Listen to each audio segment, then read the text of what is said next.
जय हिंद दोस्तों। आज हमारे क्राइम स्टोरी में जो क्राइम का टॉपिक है संगारेड्डी तेलंगाना का है, जहां चिन्नैया और उसके परिवार में कुल 5 सदस्य होते हैं। चिन्नैया जिसकी उम्र 52 वर्ष होती है, उसकी पत्नी रंजीता जिसकी उम्र लगभग 30 वर्ष होती है और उसके 3 बच्चे होते हैं, एक 12 साल का, एक 10 साल का और एक 8 साल का। 2 पुत्र, 1 पुत्री। जो चिन्नैया है वह वाटर टैंकर में पानी सप्लाई का काम करता है प्राइवेट कंपनी में। 27 मार्च 2025 को जब वो घर आता है तो देखता है कि उसकी पत्नी किचन में पेट को पकड़ के रो रही है, चिल्ला रही है। और जब चिन्नैया पूछता है अपनी पत्नी रंजीता से कि क्या हुआ है, तो वो बताती है कि मैं आज घर में पेरी गमन एक व्यंजन होता है जिसको दही चावल के रूप में बनाया जाता है, दही चावल को उपयोग किया जाता है, उसको बनाई थी। उसको खाने के बाद फूड पॉइजनिंग हो गया है और यही दही चावल हमारे बच्चे लोग ने खाए जो रूम में सोए हुए।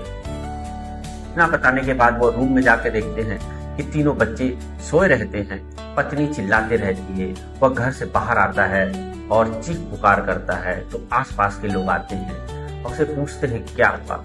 तो आसपास के लोगों को ले जाके अपनी पत्नी के पास ले जाते हैं।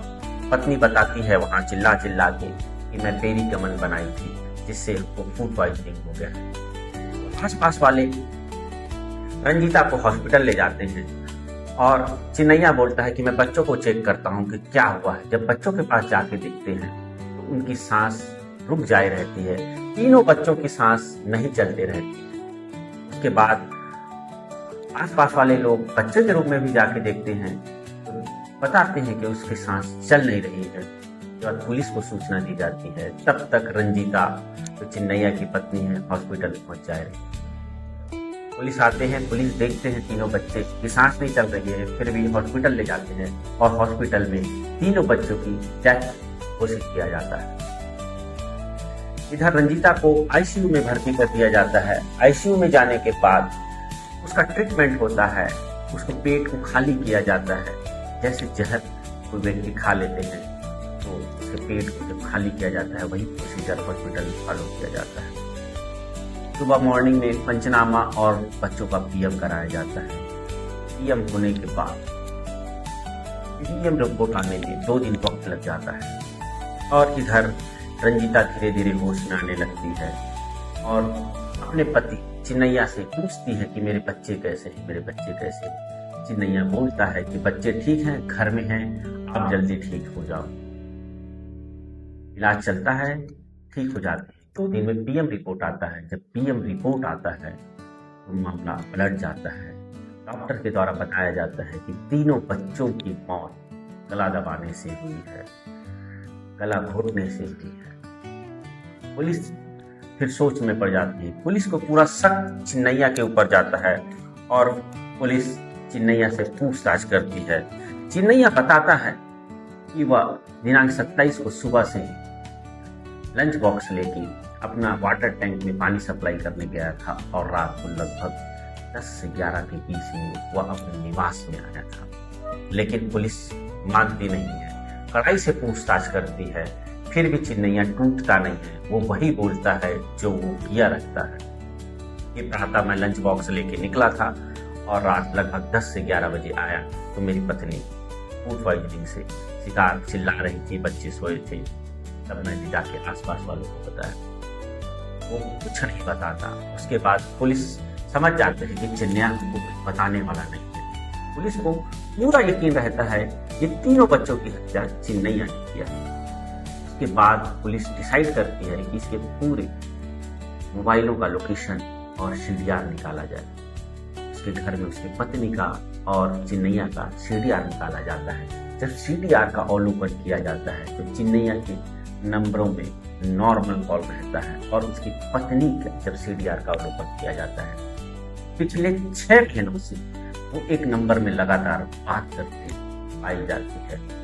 जब उस नंबर का डिटेल निकाला जाता है तो वो एक लड़के का होता है जिसका नाम होता है शिवा और वह नेलगुड़ा तमिलनाडु का रहने वाला होता है।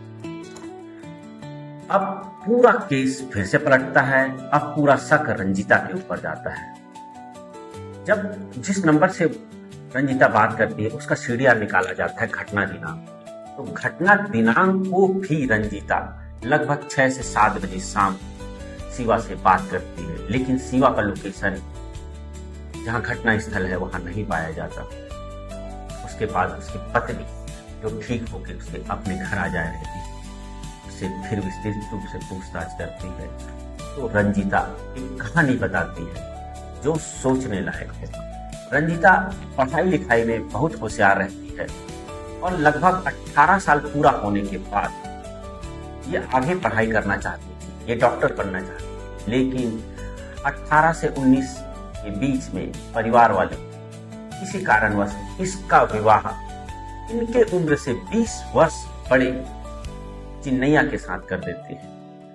जो रंजीता है इस शादी से नाखुश रहती है, फिर भी परिवार वालों के कारण ये शादी कर लेती है और 2013 में शादी होने के बाद 2013 से 25 के बीच 12 साल में इनके 3 बच्चे हो जाते हैं और जीवन यापन करते रहते हैं, संघर्ष करते रहती है।